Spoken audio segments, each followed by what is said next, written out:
These 8 bathroom habits make older women smell bad.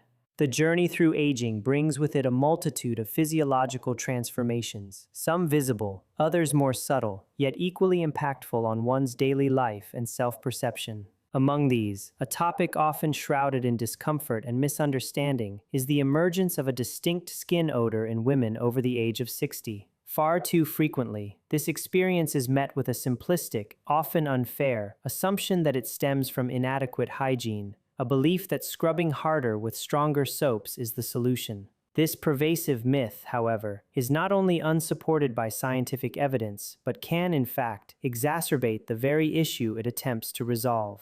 It perpetuates a narrative of blame and personal failure, when the reality is rooted in a fascinating and ultimately fixable biological phenomenon occurring beneath the skin's surface. True understanding of this age-related scent requires a deeper dive into the sophisticated mechanisms of our bodies, revealing insights that are not only empowering, but also surprisingly practical. Pioneering research, specifically from the esteemed Shiseido's Research Center in Japan, published in the Journal of Investigative Dermatology as far back as 2001, unveiled a crucial piece of this puzzle. Researchers meticulously identified a unique compound, entirely absent from the skin of younger adults, which consistently appeared in individuals aged 40 and above. This compound, scientifically named 2-nonanol, is not a byproduct of poor washing habits, but rather a natural, albeit unwanted, consequence of specific biochemical changes within the aging skin. It originates when a particular type of fatty acid, abundant in your skin's natural oil layer, undergoes an oxidative breakdown process. Picture it much like the browning of a freshly sliced apple exposed to air, a natural chemical reaction that, in the context of skin oils, yields this distinct olfactory signature. What makes this phenomenon particularly challenging is a synergistic or perfect storm scenario. The concentration of this specific fatty acid on the skin's surface markedly increases after the age of 40, while simultaneously the skin's intrinsic antioxidant defense systems, the very mechanisms designed to counteract and prevent such oxidation, begin to weaken. This dual development creates an ideal environment for 2-nonenal to form and accumulate, entirely independent of one's showering frequency or diligence. Addressing this nuanced issue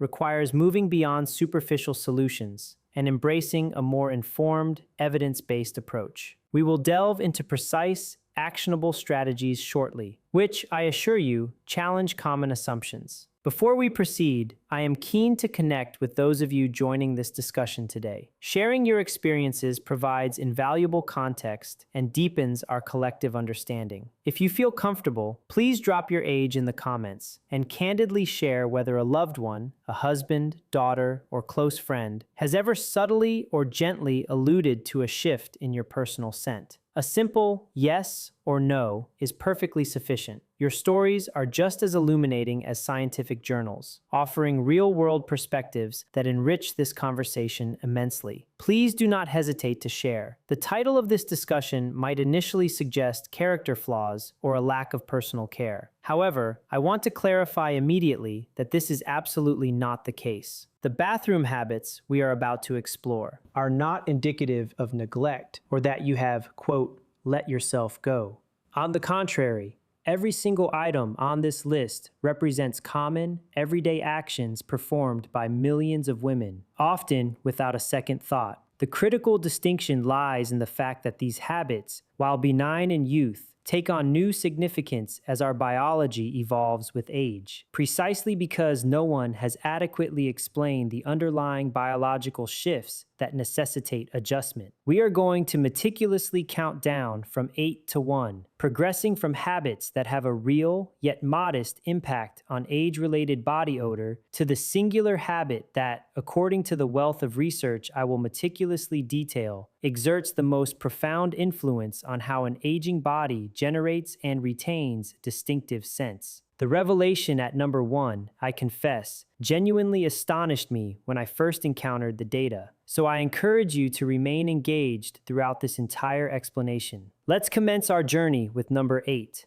rushing through the shower instead of rinsing fully. At first glance, this might appear overly simplistic, perhaps even trivial, to warrant significant attention. Yet, the scientific principles underpinning its importance are anything but basic. As we gracefully transition through the decades, our eccrine sweat glands, those diminutive, coiled structures generously distributed across most of our body, primarily tasked with thermoregulation, undergo intriguing structural modifications. Advanced 3D imaging studies have illuminated that while the sheer quantity of these glands remains largely stable with age, their anatomical positioning and the morphology of their ducts distinctively alter. The secretory coil, which is the segment responsible for producing sweat, migrates closer to the skin's surface in older skin. More significantly, the delicate ducts designed to transport this sweat to the epidermal surface become increasingly convoluted and twisted, diverging from the more direct, linear pathways characteristic of younger skin.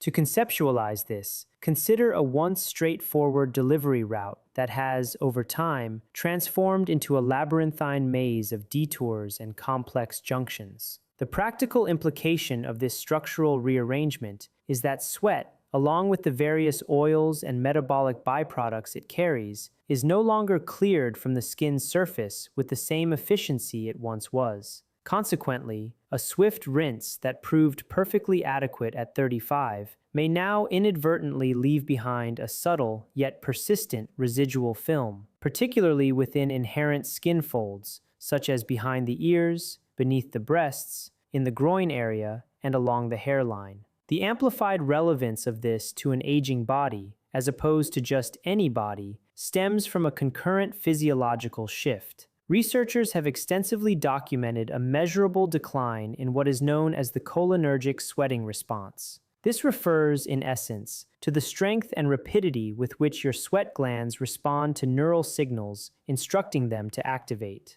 A compelling study published in the American Journal of Physiology demonstrated that the forearm sweating response progressively diminishes from early adulthood well into the 8th and subsequent decades of life. A sweat gland that responds sluggishly and is less efficient in discharging its contents inherently requires a more thorough and deliberate rinsing protocol to fully dislodge and clear away accumulated residue, as opposed to a hurried, in-and-out experience under the water. Spray. The practical solution to this challenge is refreshingly simple and incurs no additional cost. During your showering routine, allocate an extra 30 seconds of direct water contact to problem areas, the underarms, the groin, beneath the breasts, and behind the knees. After you have completed your washing, employ your fingertips to gently work the water across these areas, rather than merely allowing water to cascade over them. Furthermore, opting for lukewarm water is preferable to scalding hot, as excessive heat can paradoxically stimulate increased oil production precisely when your objective is to remove it. For an enhanced, synergistic effect, integrate a washcloth into this extended rinsing time. The mild abrasive texture of a washcloth significantly aids in lifting and dislodging residues from the very skin folds where slow drainage tends to concentrate. Progressing to number 7, using the same bar of soap or shower gel for decades without revisiting its pH. Here, a critical number emerges that fundamentally reshapes our understanding of body odor in aging skin. A meticulously controlled study involving women with an average age of 67.3 years, published in the journal Cosmetics, rigorously evaluated the efficacy of an acidic pH 4.0 emulsion against standard care practices. The findings revealed a statistically significant reduction in body odor within the treatment group. The underlying rationale for this remarkable outcome can be traced back to seminal research conducted by Schremmel and colleagues, who conclusively demonstrated that the natural process of aging itself induces an elevation in skin pH, rendering it less acidic than it was in youth. This physiological alteration carries immense significance because your skin's inherent acidity, often referred to as the acid mantle,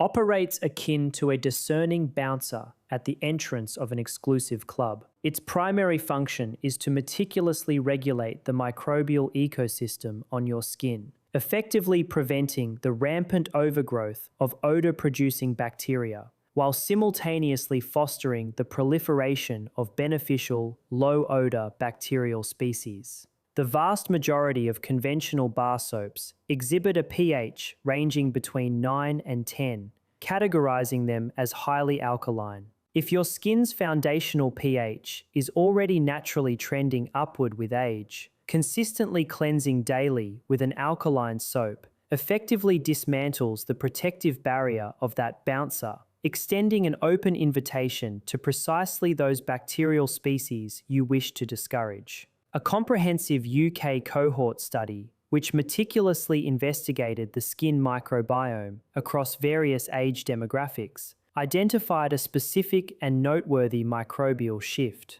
Staphylococcus hominis, a particular bacterial species, becomes notably more abundant on aging skin when compared to Staphylococcus capitis, a different species with a weaker association to odor, which predominantly thrives on younger skin. The increased prevalence of S. hominis is critical because this microorganism produces an enzyme capable of converting naturally odorless compounds secreted by your sweat glands into thioalcohols. These thioalcohols are the actual volatile molecules directly responsible for the characteristic sharp, often oniony, underarm smell. Consequently, a more alkaline skin environment confers a distinct competitive advantage to S. hominis over other bacterial species that do not produce these specific malodorous compounds. For aging skin, this aspect is doubly consequential because the skin barrier itself, outermost epidermal layer, crucial for retaining moisture and maintaining internal environmental stability, undergoes thinning and becomes less resilient with advancing age. This means that externally applied products wield a more pronounced and enduring influence on the microbial inhabitants of your skin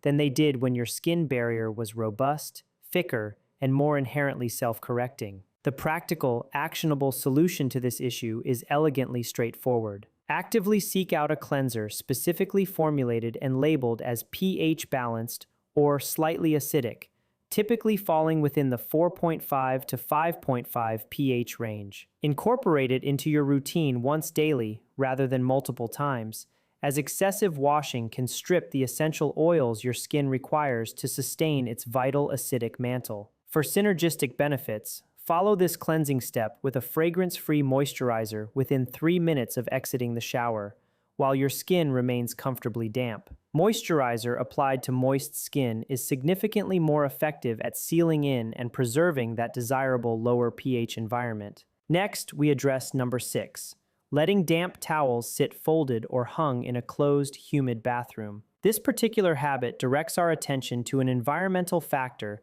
that most individuals navigate, often unconsciously, dozens of times each day. A comprehensive 2021 review article published in Applied and Environmental Microbiology, focusing on laundry hygiene, unequivocally identified washing machines and damp textiles as significant reservoirs for malodor-causing microbes. The review specifically highlighted a resilient bacterial species known as Micrococcus osloensis, which possesses the remarkable ability to survive conventional laundering processes, subsequently produces a compound identified as 4-methyl-3-hexanoic acid. This chemical is a classic textbook example of a compound associated with a distinct musty odor. Crucially, the research underscored that this organism exhibits a high tolerance for desiccation, meaning it survives drying conditions far more effectively than the majority of other bacteria. This inherent resilience explains precisely why a towel that appears to be dry can, in fact, remain a potent reservoir for these persistent odor-causing microorganisms. The question then arises, why does this particular habit disproportionately affect the routines of older women compared to younger households? The answer lies in the subtle, yet cumulative impact of age-related physiological changes. As mobility and grip strength often naturally diminish with age, a phenomenon frequently linked to sarcopenia, the normal, age-related loss of muscle mass, The seemingly simple actions of thoroughly wringing out a towel, fully unfolding it, and then carefully hanging it so that it dries completely flat rather than bunched up on a hook can become less prioritized or more physically challenging tasks. A towel that fails to dry comprehensively between uses transforms into a damp, microbial-laden surface that is repeatedly applied directly to skin that, as previously discussed, possesses a thinner, more permeable barrier. This creates an optimal opportunity for whatever microorganisms are thriving within that damp towel to transfer directly onto the skin, which is now less equipped to resist their colonization and metabolic activities. The effective remedy here focuses on optimizing air circulation rather than merely increasing washing frequency. Ensure your towels are hung fully spread open on a bar, not a hook, allowing ample space for air to circulate freely on both sides of the fabric. If your bathroom lacks a window or an exhaust fan, consider the simple act of propping the door open for approximately 20 minutes following a shower to facilitate air exchange. It is advisable to wash towels every 3 to 4 uses in hot water, as cooler washing temperatures are not reliably effective in eliminating the desiccation-resistant bacteria previously identified. For a synergistic enhancement, periodically, perhaps every few weeks, add half a cup of white vinegar to your wash cycle. Vinegar is known for its ability to help disrupt and break down the biofilms that these resilient bacteria utilize to anchor themselves securely into the fibers of the towel. Before we delve into the genuinely surprising revelations awaiting us in numbers 4 through 1, I'd like to make a quick request. If the insights shared thus far are prompting you to reevaluate your existing routines in a new and beneficial light, please take a moment to hit that subscribe button and tap the like icon on this video. Your engagement genuinely helps this channel extend its reach to a wider audience who can benefit immensely from this precise information, and it requires nothing more than a fleeting moment of your time. Now, let's continue our countdown. Moving on to number 5.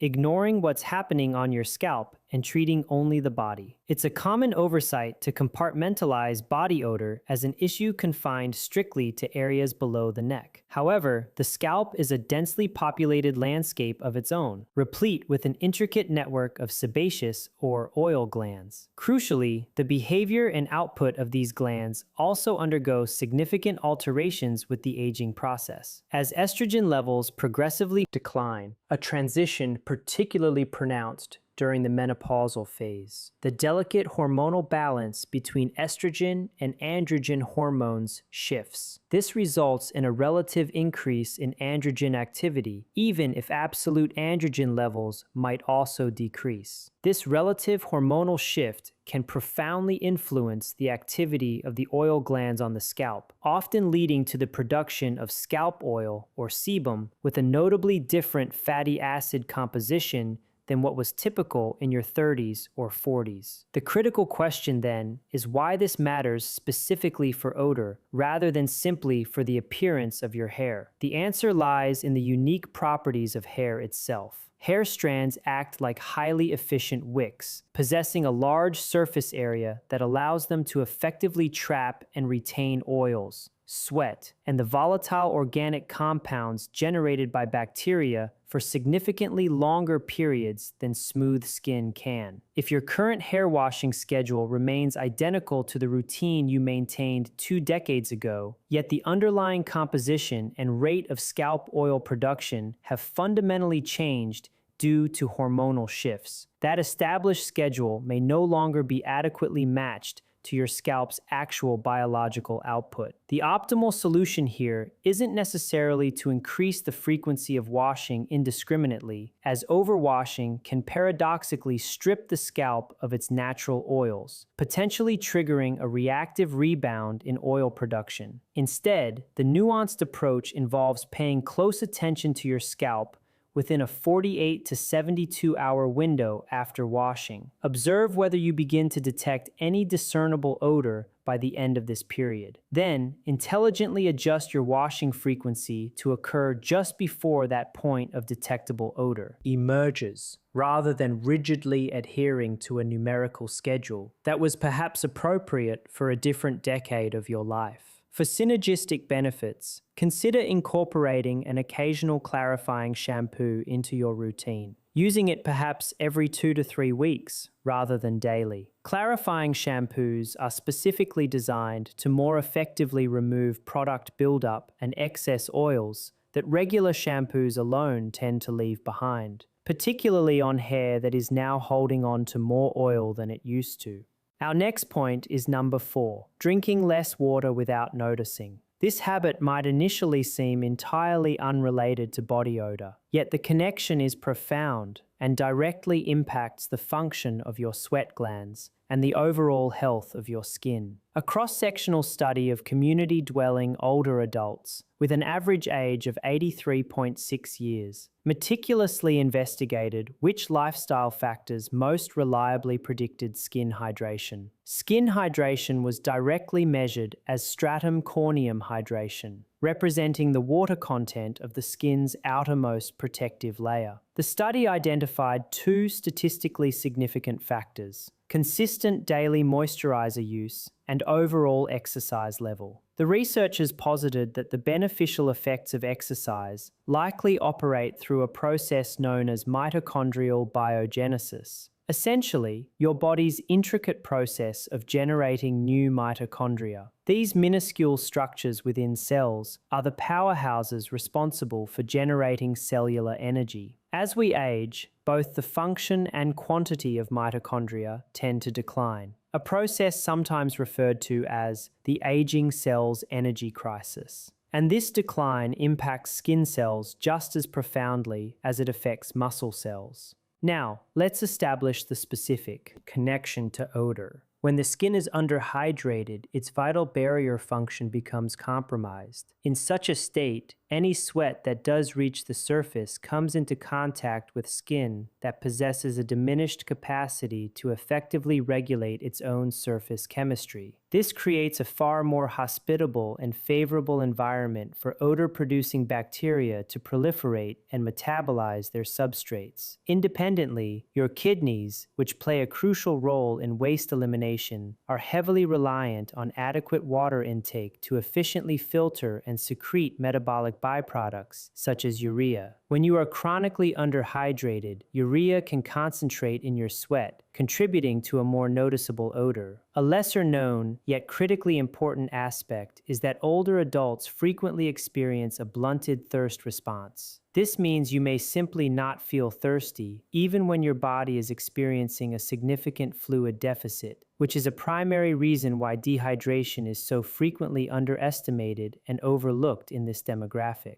A wonderfully simple and practical anchoring strategy, which obviates the need for obsessive ounce tracking, is to commit to drinking a full glass of water with each meal and then adding 1 more full glass between meals. This routine typically equates to approximately 5 to 6 glasses of water distributed throughout your day, with upward adjustments necessary in warmer climates or if you are taking diuretic medications. For a powerful synergistic effect, consistently apply a fragrance-free moisturizer daily, ideally immediately after bathing. The research specifically underscored daily rather than occasional moisturizer use as the factor most strongly linked to superior skin hydration outcomes. Allow me to share a brief, illustrative story here, as I believe it conveys the essence of this point more effectively than statistics alone. I became aware of a woman named Carol, 71, hailing from a small town outside Tulsa, through a comment she posted on one of these very videos. For about 2 years, she had been increasingly troubled by a body odor she unequivocally described as "not me," and she had diligently cycled through 3 different antiperspirants, operating under the assumption that this was the definitive solution.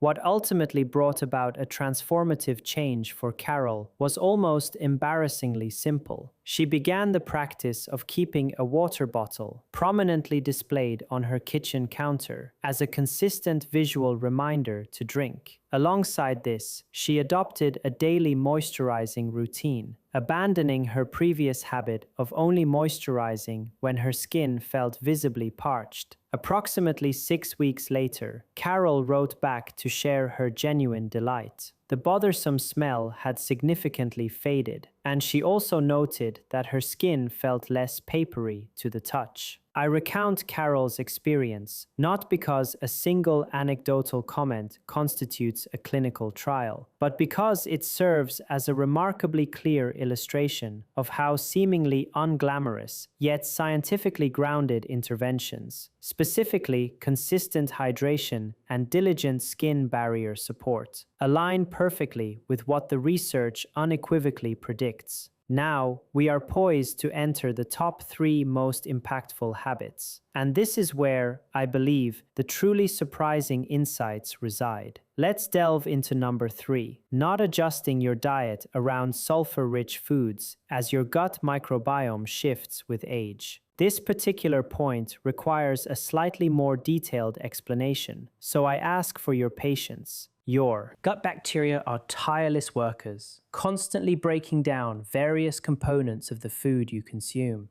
Among these components are sulfur-containing amino acids, naturally present in a wide array of common foods such as garlic, onions, eggs, and red meat. In the more robust and resilient gut of a younger individual, these breakdown products are typically processed and efficiently eliminated without issue. However, extensive and growing research into aging and the gut microbiome has meticulously documented a meaningful shift in both the diversity and composition of gut bacteria throughout the human lifespan. Furthermore, a significant body of research on gut-derived odor compounds has identified that volatile sulfur compounds, VSCs, alongside ammonia and a compound called trimethylamine, can be absorbed into the bloodstream. Once absorbed, these compounds are not solely eliminated through digestion, but can ultimately be released through breath, and crucially, through sweat, contrary to what one might intuitively expect. Why does aging specifically alter this intricate picture? A key factor is that gut transit time, the duration it takes for food to move through your entire digestive system, tends to slow with age. This deceleration is partly attributable to changes in the efficiency of gut muscle contractions, partly to reduced physical activity levels, and partly as a side effect of certain medications commonly taken by older adults. A slower transit time means that these sulfur-containing compounds spend an extended period in direct contact with the gut wall. This prolonged exposure dramatically increases the opportunity for these compounds to be absorbed into the bloodstream, rather than being straightforwardly eliminated through the digestive tract. To draw an analogy, think of it as a package resting for an unduly long time on a slow-moving conveyor belt. The longer that package remains on the belt, the more opportunities it has to be picked up and redirected to a destination you did not originally intend. It is vital to emphasize that this insight does not advocate for the wholesale elimination of garlic or onions from your diet, nor does it suggest that these foods are inherently problematic. I want to exercise caution here, as the research specifically connecting particular foods to precise odor outcomes in humans is still in its nascent stages of development. What this finding does imply is that if you have begun to notice changes in your body odor concurrently with other digestive shifts, such as new onset bloating or irregularity, it warrants a discussion with your healthcare provider. It should not be automatically attributed solely to a skin or hygiene issue. A practical and low-risk dietary adjustment is to increase your intake of dietary fiber, sourcing it from a diverse range of plant-based foods. A more diverse and robust gut microbiome is consistently associated with more efficient processing of these compounds, preventing their unwanted buildup. For synergy, always pair fiber-rich meals with adequate water intake. This is crucial because fiber without sufficient fluid can paradoxically slow transit time further, rather than aiding it. We now arrive at number 2, relying on the sense of smell to know when you need to reapply or refresh. This particular insight genuinely revolutionized my own understanding and perspective on this entire subject. Numerous researchers who have meticulously studied age-related body odor have consistently observed that older adults frequently experience a reduced capacity to detect changes in their own scent. This diminished olfactory acuity is directly linked to the normal, age-related decline in overall olfactory function, the sense of smell itself. This creates an almost poignant irony. The very body odor changes most commonly associated with aging manifest at precisely the time when an individual's intrinsic ability to perceive those changes is simultaneously waning. One insightful researcher's commentary highlighted a striking observation. Residents within assisted living communities often do not voice complaints about unpleasant smells among themselves. This is not because such smells are absent, but rather because the collective ability to detect them has, as a group, significantly diminished. This is precisely why I find the pervasive framing of this entire topic, often condensed into the harsh judgment of older women smell bad, profoundly unfair when presented as a character flaw. It describes a sensory blind spot rooted in tangible physiological changes, not a failure of effort, diligence, or personal care. It is an irrefutable truth that you cannot effectively address a problem you cannot accurately detect through your senses, no matter how assiduous your efforts may be. So, what constitutes a practical and effective workaround for aging bodies, specifically given that complete reliance on your sense of smell is no longer viable? The solution lies in systematically building in objective checkpoints into your daily routine. This strategy might involve the courage to ask a trusted individual, much in the way Carol in our earlier story implicitly received feedback, to provide you with honest yet kind feedback. This proactive approach bypasses the need to wait until you might notice something yourself. Alternatively, it could mean establishing a personal routine that is entirely independent of smell-based judgments. This involves applying deodorant or moisturizer at a fixed, predetermined time each day, regardless of whether you currently perceive anything off. The consistency itself becomes the safeguard. For synergistic enhancement, pair this consistent routine with the regular refreshing of your deodorant or antiperspirant product itself, ideally every 6 to 12 months.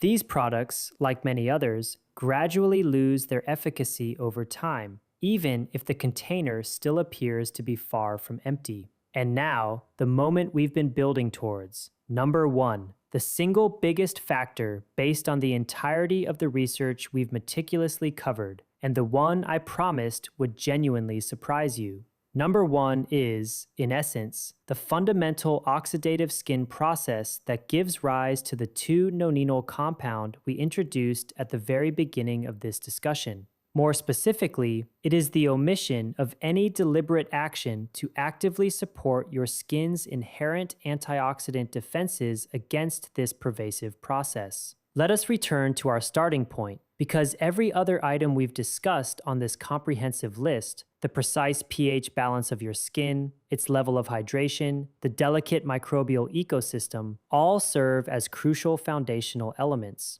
However, the mechanism we are now focusing on is the one most directly and intrinsically linked to the specific age-related body odor itself, an odor qualitatively distinct from the ordinary sweat and bacterial body odor that can affect individuals of any age. Recall the pivotal research conducted by Shiseido, which conclusively identified this compound, 2-nonenal, exclusively in subjects aged 40 and older. It forms when an omega-7 fatty acid, known as palmitoleic acid, which demonstrably increases in concentration on the skin surface with age, becomes exposed to atmospheric oxygen and subsequently breaks down. The resulting byproduct, 2-nonenal, has been consistently characterized across multiple scientific papers as possessing a distinctly greasy, grassy quality, noticeably different from the sharper, more acrid smell often associated with bacterial sweat odor. Here lies the part that absolutely warrants the most profound attention, as it underscores that this phenomenon is far from being merely a cosmetic concern.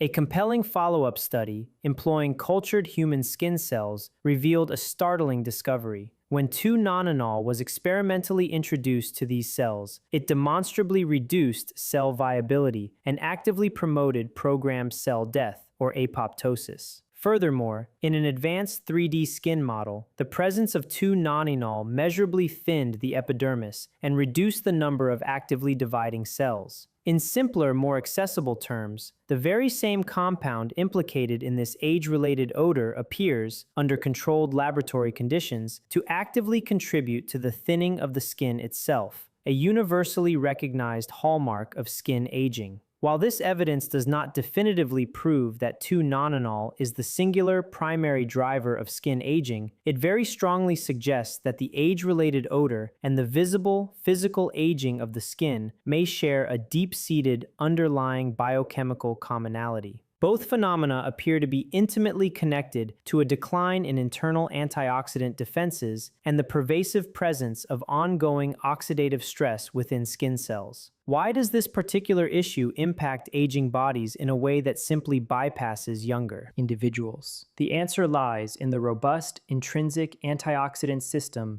maintained by youthful skin. This system comprises a complex network of enzymes and small molecules specifically designed to effectively neutralize the reactive byproducts of normal cellular metabolism before they can inflict damage. You can liken this to a clean-burning engine that naturally produces fewer harmful exhaust byproducts compared to an engine that is running inefficiently or poorly. As that vital internal antioxidant capacity inevitably diminishes with age, the omega-7 fatty acid, palmitoleic acid, is left increasingly exposed and unprotected against the relentless process of oxidation for longer durations. This is the chemical equivalent of an engine gradually running dirtier with each passing year, regardless of how meticulously the car's exterior might be washed. The practical implications stemming from this understanding diverge into two crucial, interconnected pathways, both of which are equally significant. Firstly, topical strategies. Research groups intensely studying 2-nonenal